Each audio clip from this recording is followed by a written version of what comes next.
সুধাংশুবাবু, আপনার স্ত্রীর কোনো ছবি আছে? আগে না, মানে আমি তার কোনো স্মৃতি রাখতে চাইনি, তবে অ্যালবামটা খুঁজলে হয়তো দু একটা ছবি পাওয়া যেতে পারে। আপনার বাড়িতে যখন সমস্ত এভিডেন্স রয়েছে, তো চলুন সেখানেই যাওয়া যায়।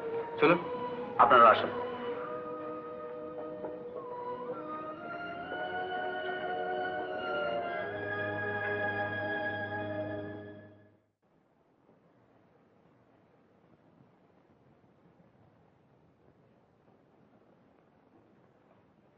এই নিন অ্যালবামটা, দেখুন তো ছবি কিছু আছে।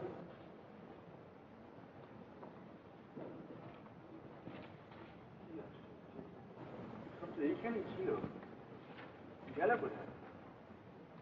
Death certificate, postmortem report, inquest report.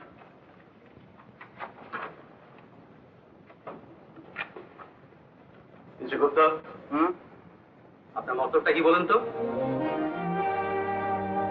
মানে স্টপ প্রিটেন্ডিং প্লিজ। আমার সময়ের দাম আছে। আপনি কি বলছেন মিস্টার চ্যাটার্জি? আমি তো কিছু বুঝতে পারছি না। ও ঘরে যে ভদ্র মহিলা রয়েছেন, সত্যি তিনি আপনার স্ত্রী নন? Of course not. তাহলে এগুলো আপনার এখানে এলো কি করে? How is it possible? এই সম্ভব হলো কি করে? তবে ইনি আপনার স্ত্রী? No no mister Chatterjee, believe me, এ আমার স্ত্রীর ছবিই নয়। এ নিশ্চয়ই কল্পনার ছবি এখান থেকে সরিয়ে ওই মেয়ের ছবি এখানে পেস্ট করা হয়েছে। সেটা শুধু আপনার মুখের কথা। শুধু মুখের কথা কেন মিস্টার চ্যাটার্জি, আমার কাছে সবকিছু রিপোর্ট রয়েছে, পোস্টমর্টম রিপোর্ট, ইনকোয়েস্ট রিপোর্ট এবং ডেথ সার্টিফিকেট। সেগুলো কোথায়? আলমারিতে ছিল অবশ্যই, যদি এখন অ্যালবামের ছবির মতো কাজ সাজিয়ে না হয়ে থাকে। আপনি বসুন প্লিজ, আমি একটু খুঁজে দেখি।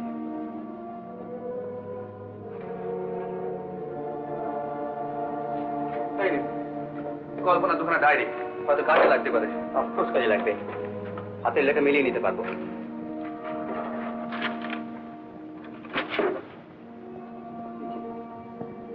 খামটা তো এখানে ছিল না।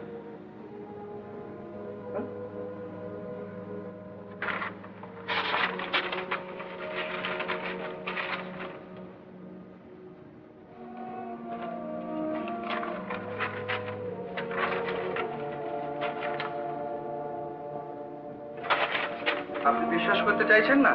এই দেখুন, এই দেখুন ডেথ সার্টিফিকেট, ইনকোয়েস্ট রিপোর্ট, আর এই দেখুন পোস্টমর্টম রিপোর্ট, আর এখানে দেখুন সাগাইয়ের সিভিল সার্জনের সিগনেচার। আপনার স্ত্রী যে মারা গেছেন সে বিষয়ে কোনো সন্দেহই নেই। সরি মিস্টার গুপ্ত। দাঁড়ান মিস্টার চ্যাটার্জি, মেয়েটি বালাজোড়া বিক্রির কথা বলছিল না? হ্যাঁ হ্যাঁ, আপনাকে আমি দেখাচ্ছি বালাজোড়া কোথায়।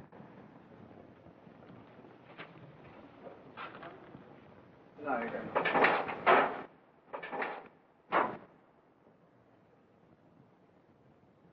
চাবি?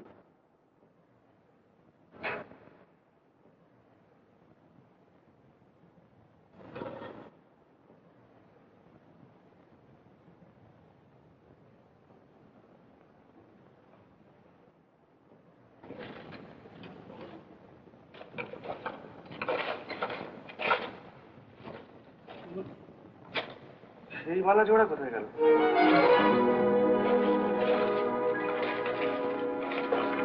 অ্যাক্সিডেন্টে ভাঙা গয়নাগুলো?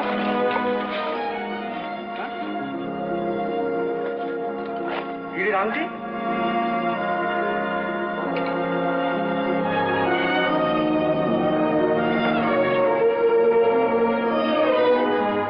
এই তো কল্পনার আংটি, কল্পনার চুড়ি, কানের দাম। দাঁড়ান, কার গায়ে গয়না বললেন? আমার স্ত্রীর কল্পনা। আমার গায়ে থাকবে গো। You shut up. এত বড় একটা প্রমাণ থাকা সত্ত্বেও আপনি এটা আপনার স্ত্রী বলে স্বীকার করবেন না? একমাত্র পাগল ছাড়া এটাকে প্রমাণ কেউ বলবে না। স্বীকার করবো?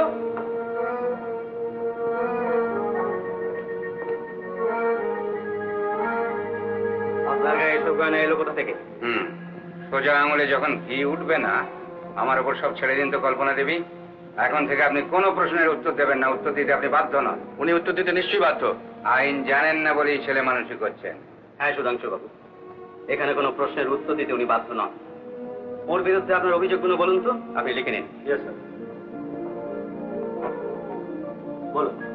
প্রথমত আমার পরলোকগতা স্ত্রী সেজে প্রতারণা করবার চেষ্টা, আর দ্বিতীয়ত গয়না চুরি, আর তৃতীয়ত এদেশে বেআইনি ভাবে ঢোকা।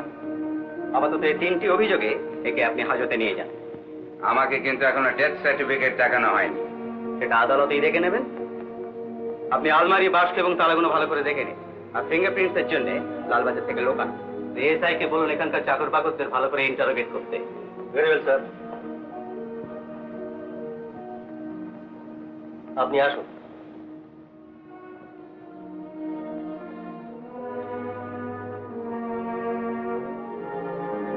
শুনুন কল্পনা দেবী, আমার অবর্তমানে থানায় কোনো জবানবন্দি দেবেন না। এ বিষয়ে আইন আপনার দিকে, আমি থাকতে আপনার কোনো ভয় নেই। এ আমার অগ্নি পরীক্ষা।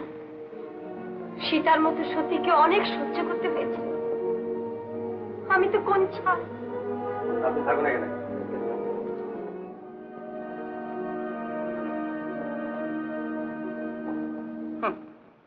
সত্যি?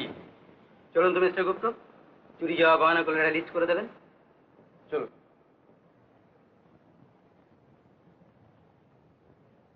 এর পেছনে নিশ্চয়ই কোনো একটা পাকা মাথা আছে, নাহলে এভাবে গয়না চুরি আর অ্যালবামে ফটো পাল্টানো হতেই পারে না। আচ্ছা, ডায়েরিগুলো তো আছে। দাঁড়ান, ভালো করে দেখে নি একবার।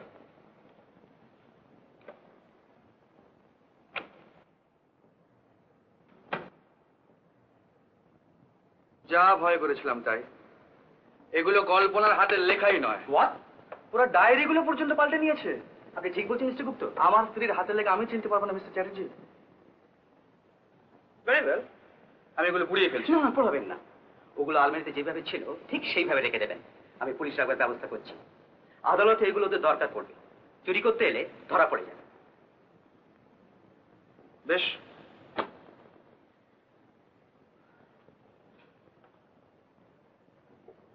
কিন্তু মিস্টার চ্যাটার্জি, ওই সমাদদার লোকটাকে আমার ভীষণভাবে সন্দেহ হচ্ছে। কে বলুন তো? ওই যে যার কথা আপনাকে গাড়িতে আস্তে আস্তে বললাম, হ্যাঁ হ্যাঁ। ওই লোকটাকে আপনার অফিসে ডেকে পাঠান তো। বেশ ভালো করে জেরা করুন। এসবের পেছনে ও নিশ্চয়ই আছে। অমন সুন্দরী মেয়ে, তার উপর শ্বশুরের কাঁড়ি কাঁড়ি টাকা, এ সময় কি আর পুরনো আপদ সহ্য হয়? আমি বলছি মশাই, ওই মেয়েটি হচ্ছে কল্পনা দেবী। না শুনেন বাবু, এই গরিব বেচারের জন্য আমাদের একটা কিছু করতে হয়। তোরা বড় লোক, একা কি করতে পারি বলুন? একা করবেন কেন? দেখুন স্যার, জীবনে অল্প বিস্তর রোজগার করেছি, সংসার তো আজ আছে কাল নেই, আগের কথা তো ভাবতে হবে। আপনি লেগে যান, খরচ খরচা যা লাগে সব আমি দেবো। সেটা আপনার বদান্যতার পরিচয়। আমি ছোটখাটো মানুষ, আমাকে সংস্কৃত বলে লজ্জা দেবেন না, এ তো আমার কর্তব্য। আপনাকে একটা কথা প্রাইভেটে বলি স্যার, এমন ব্যবসা ফেঁদেছি না যে টাকা হুড় করে এলো বলে তখন দেখবেন কত সুদাংশ আমাকে সেরাম করছে। আচ্ছা স্যার, আমি তাহলে চলি। ইয়ে হয়েছে, এই বর্ণি মুলুকে আমার দু একজন এয়ার বক্সি আছে, সুদাংশ সম্পর্কে যদি কিছু জানাতে পারে তাহলে তার চিঠি লিখে দিই।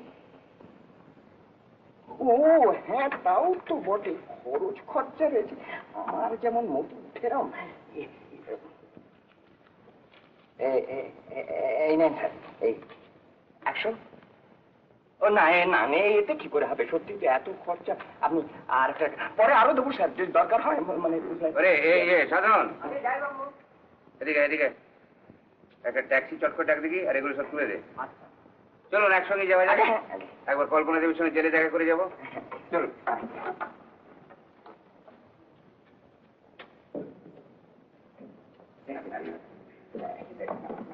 আপনার নাম করঞ্জাক্ষ সমাদ্দার? আগে হ্যাঁ। কেন? অ্যাসিস্ট্যান্ট কমিশনার শেখর চ্যাটার্জি আপনাকে একবার ডেকেছে। আমাকে? কি দরকার? আমি তো বলতে পারবো না। যদিও আইনত আপনি যেতে বাধ্য নন, তবু একবার যান না, শুনে আসুন কি বলতে চান। মানে যাবো আপনি বলছেন? আরে যান না মশাই, আমি তো আছি। আসুন। যান যান। আচ্ছা, ট্যাক্সি এনেছি বাবু। ওরে জিনিসগুলো গাড়িতে তুলে দে।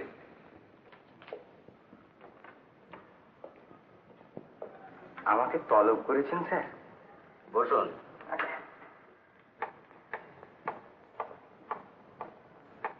সে রাত্রে বিয়ে বাড়িতে অমন অযাচিত ভাবে আপনার উদয় হওয়াটা আমরা ঠিক বুঝতে পারছি না। আমি তো সব কথা ওদের খুলে বলেছিলাম স্যার, ভদ্রমহিলাকে সাহায্য করা ছাড়া আর আমার কোনো উদ্দেশ্যই ছিল না। তা তো হলো, কিন্তু বিশ্বাস যে হচ্ছে না। স্যার, ছোট মুখে বড় কথা হয়ে যায়, কিন্তু সে রাত্রিরে উনি যদি কল্পনা দেবীকে স্বীকার করে নিতেন।